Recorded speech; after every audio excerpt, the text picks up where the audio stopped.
এই যে দেখো বন্ধুরা, বৃষ্টি আর বন্ধু সারা ত্রিপুরা রাজ্যে না, মনে হয় সারা ভারতবর্ষে বৃষ্টি চলতেছে।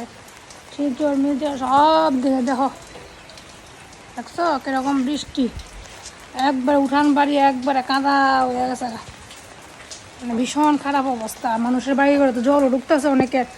দাদার এই ভিডিওটি দেখে সত্যি খুব কষ্ট লাগতেছে। তো চলো আমি একটু দেখাই আমার বাড়ির সামনে একটা জাল পাতাইছে, মাছ ধরতেছে। আমার এটি খুব ভালো লাগে। দেখো বন্ধুরা,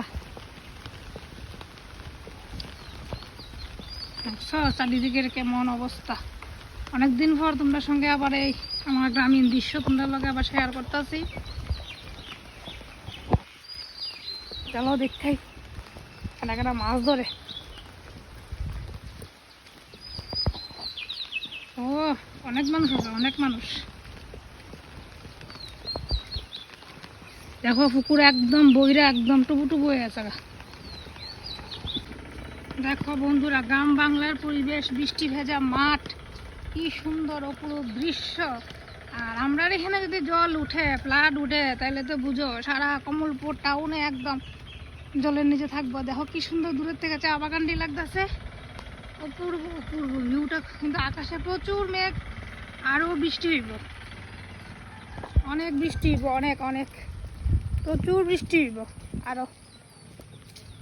আমি এই বৃষ্টির মধ্যে বাইরেছি, গেছিলাম।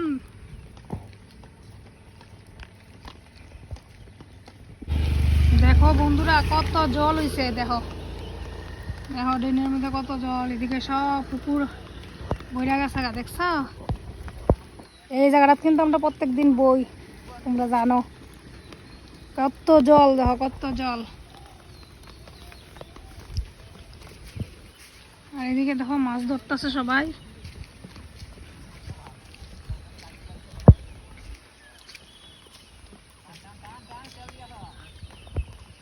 এই যে মাছ ধরা চলছে। গেছিলাম দোকানে, দোকান থেকে আয়া বললাম অক্ষণে বৃষ্টি একটু কমছে। ফাইনালি ঠাকুর জানে আর ভালো লাগতেছে না, ঠাকুর আর বৃষ্টি দিও না দিও না। আজকে তো জামাই ষষ্ঠী, জামাইরা তো বৃষ্টি ভিজে ভিজে আর শ্বশুর বাড়ি যেতে পারতেছে না। অনেকেরই মনে দুঃখ, এবার অনেকে নতুন বিয়া টিয়া হইছে, তারার লেগে বিশেষ করে খারাপ লাগতেছে।